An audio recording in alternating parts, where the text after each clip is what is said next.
Well, the Phillies need to make a move.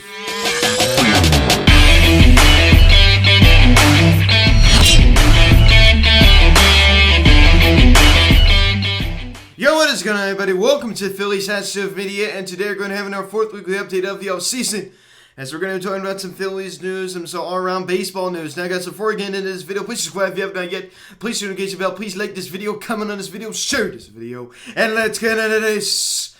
So the Phillies need to make a move. I mean, Dombrowski needs to get to work, right? I mean, it's another week of just nothing going on. We had the division rival New York Mets signing Eduardo Escobar, signing Mark Gannett, and now signing Starling Marte. And what have the Phillies done? Nothing. They haven't done anything, right? They have just been absolutely silent. I just don't know what the heck is going on, right? You got the CBA expiring next week, which probably will be a lockout. And I was talking to, Mets Talk with Hayden, who has come on here on the live stream. I've been on his live stream before, and he was saying that, listen, man, I mean, there's probably going to be a lockout, but he doesn't think that, and this is like what a lot of people think too, it's not going to affect the games, right? Let's not forget, in the 2011 season, there was a work stoppage in free agency for a little while. And the season wasn't affected.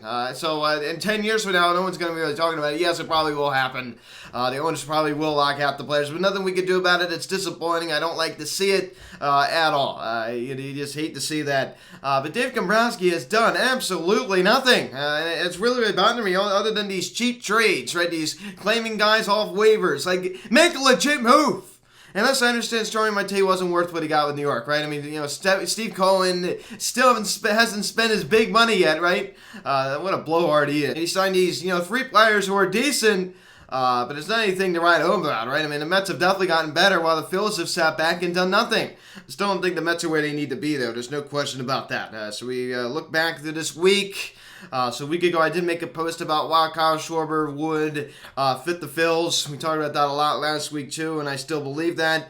Kyle Schwarber is still available on the open market. I definitely think he'd be a great bat in our lineup. Slot in the left field, have a nice platoon maybe with Matt Veerling. I'd love to see that. So we're going to pick it up here. The report we got, the Phillies are reportedly showing interest in free agent right-handed pitcher Gibbons. The 31-year-old Gibbons had an impressive 3.35 ERA in 51 innings pitched this past season. I'd be very content with this, right? I mean, this is a guy who would work for the Phils out of the bullpen. He's only 31 years of age. I like this a lot. I would like this a lot. 3.35 ERA. I mean, I think he'd be, relatively in our price range. I think this could work. And it seemed like they were really nearing a deal. I thought they were going to get him because there were amount of reports, Gibbons, Phillies. I mean, I for sure thought they were going to reach an agreement last week, and they, it turns out that they did not reach an agreement. But I for sure thought that they were going to reach an agreement. Honestly, I was pretty surprised that they didn't, but the Phillies are still in active talks with this guy, and I'm very happy to hear that. The report this past week is the Phillies are in dire need of an everyday center fielder after they decided not to bring back Odubel, which I really do support. Trust me. The Phillies are among teams showing interest in Pirates all-star center fielder Brian Reynolds. Reynolds would definitely work via trade. There's no question about that. I think that what you're going to have to give up for him, I don't really like that part. I definitely think you're going to have to, open up the bank of prospects a little bit. I don't really think it's going to be, too much, but you're definitely going to have to give away, some top-level prospect for this guy. Especially with our farm system being as depleted as it has been, ranked 27th, in baseball by Fangraphs, I just don't really think that this would be the best idea. But believe me, I'd love to have Brian Reynolds on this team. This is why free agency is important, right? I mean, this is why you don't have to give up some of your prospects when you can go on the open market. This is why, having Starling Marte would have been great. Of course, Steve Cohen made sure that did not happen. But as I said, I do not think he's worth what the Mets paid him. I will say that. And also this past week, Phillies right fielder Bryce Harper, National League Most Valuable Player. Congratulations. I'm going to say it again, right? He was named to the All-MLB First Team. So congratulations to Harper. He was voted in. Of course, I did vote for him. And then Zach Wheeler was named to the All-MLB Second Team. And he was snubbed. He should have been on the first team. And this is a guy that finished second in Cy Young voting in the National League, and he's on the second team? What?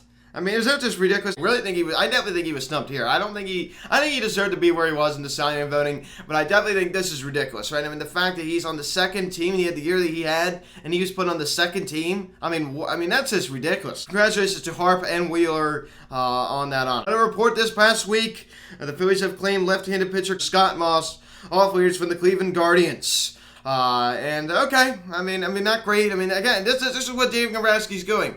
He's going on and he's claiming these guys making these low-level trades. You know, the Astros. Remember that Yankees trade? I mean, these are just just cheap. I mean, there's no other word to say it. I mean, they're not legit moves. They're not really going to get us anywhere. I'm tired of this. I've been dealing with this organization, having this kind of mindset, for years now. And you wonder why we are where we are. I mean, nothing's really getting done. I understand it's only November 27th, but still, more things need to be done around here, man. I'm just starting to lose my patience with this. It's just ridiculous. So this last week, 3 former Phils were named to the MLB Hall of Fame ballot. They're going to be making their debut, right? Phillies first baseman Ryan Howard, Phillies shortstop Jimmy Rollins, and Phillies closer Jonathan Papelbon, the DC Strangler, the DC Choker, in September 2015 with Bryce Harper. Right? I mean, we all remember that when Harper going against the Phils, coincidentally, against Donnie Rosa. Do you remember that name? Phillies reliever back in 2015. I liked him, actually. He could really throw, man. I mean, remember his fastball? Oh, man, he had a really cool name, too. Facing Harper. Harper flew out to left field to Jeff Rancourt, if you remember that. Another name. Got award number 3 for the Phils. So some irony there, and he's walking back to the dugout, and Jonathan Papelbon, wasn't happy that Harper didn't run it out, and he exchanged some words, and then he slammed Harper against the dugout wall and choked him, and then Matt Williams got fired. I mean, number one, the Nationals missed the playoffs a year that they should have won, and he just lost the clubhouse. So that was just a disaster. I believe the Nationals suspended him for the remainder of the season that year, and Harper was asked about it after the game. He said, "I'm just looking forward to the next 6 games, looking forward to the next 6 games, looking forward to the next 6 games." He would not answer any question. But Jonathan Papelbon, who was traded to the Washington Nationals in July of 2015 for Nick Pivetta, who is now in the Boston Red Sox, was involved in the Brandon Workman trade in August of 2020, right, with Heath Hembree. Now he's on the Hall of Fame ballot, right? I mean, a World Series championship in 2007 with the Boston Red Sox, signs here after the 2011 season, hoping to, be in a contender, and, he missed the playoffs every single year he's with the Phils. And he was a disaster. The beginning of the end for him was when he got traded over to Washington. He was just a disaster with the Washington Nationals. They kind of pushed Drew Storen out of the door, and they thought, oh, Mike Rizzo thought, hey, well, we got our closer now. He was a disaster. Ended up getting cut in 2016 when they brought over Mark McClennan, if you remember that, and they just cut him. Jonathan Papelbon would not take on a new role, so Mike Rizzo just said, see ya. And he got cut. But he is on the Hall of Fame ballot. I do not think he will make it. He's just a jerk. No other way to say he's not a nice guy, not a good teammate. I am not a fan. Ryan Howard, the 2006 NL Most Valuable Player, 2008 World Series Champion, 2005 Rookie of the Year. I mean, he just didn't have enough. He didn't really have enough good years. You know what I'm saying? I mean, his peak, of course, wasn't, 2006, 2007, 2008. And he even was showing some signs of going downhill in 2011. 33 home runs. He already was kind of dipping a little bit. And, of course, in 2012, he missed, a majority of the, first part of the season. I mean, he had a very, very good career. I mean, definitely a Phillies Hall of Famer, but not an MLB Hall of Famer. I mean, I do not think he had a Hall of Fame worthy career. I do not think he will be in the Hall of Fame. Jimmy Rollins, 2007 NL Most Valuable Player.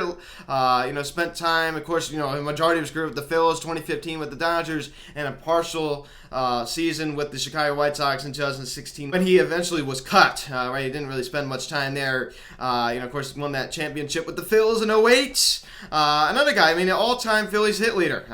Just in front of Mike Schmidt. I mean, he had a great career. Don't get me wrong, he had a great career. Switch hitter. He did battle some injuries, and of course every player battles injuries at some point. Again, I mean, he had a great career, but not Hall of Fame worthy. I don't think any of these 3 guys are going to be making their way into Cooperstown anytime soon. I mean, definitely not Jonathan Papelbon. We know that. That's pretty much a foregone conclusion, just in my opinion. I just don't really think he played long enough. But also, with Howard and Rollins, I mean, good careers, but they weren't anything, spectacular. Like, wow, look who's on the Hall of Fame ballot. It wasn't that good, okay?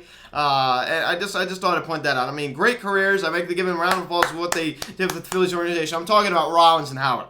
Papelbon, I mean, he wasn't here during the good times. He just wasn't a good team. We all remember what happened in September 2014 against the Miami Marlins with Joe West, okay? We remember what he did to the fans. I don't think I need to talk about it. Just go look it up on YouTube. It's not good to talk about on here, but it wasn't good. It was a very inappropriate gesture, and I thought it was disgusting, and he shouldn't have done that. That was just a representation of who he really is, if you want my opinion. He's just not a nice guy. So I'm talking more about Rollins and Howard, but again, like great career, great careers. Don't get me wrong, Pavlov had a very good career. I think as I said, the beginning of the end is when he was traded over to Washington in July of 2015. That was the beginning of the end for Pavlov.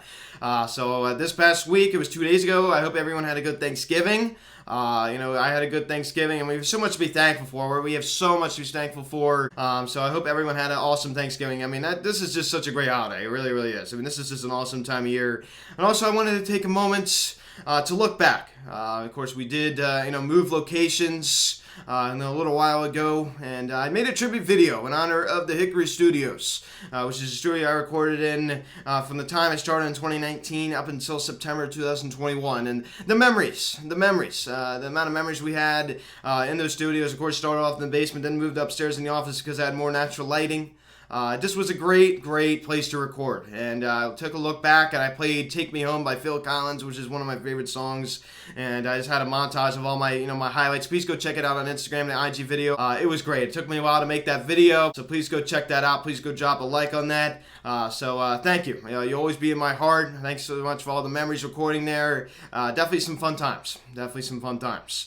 So also another report, the Baltimore Orioles are listening to offers for all-star center fielder Cedric Mullins. Phils are among several teams showing interest. It does surprise me, though, I said this. It surprises me that the Orioles, a team that's rebuilding, they're still getting younger. I mean, they have one of the best arm systems in all baseball. That they're shopping this guy? I don't really understand that. I mean, this guy's still really, really young. And I'd say, hey, if the Phils get him, that's great. I mean, guess what they're going to have to give up to get him, though?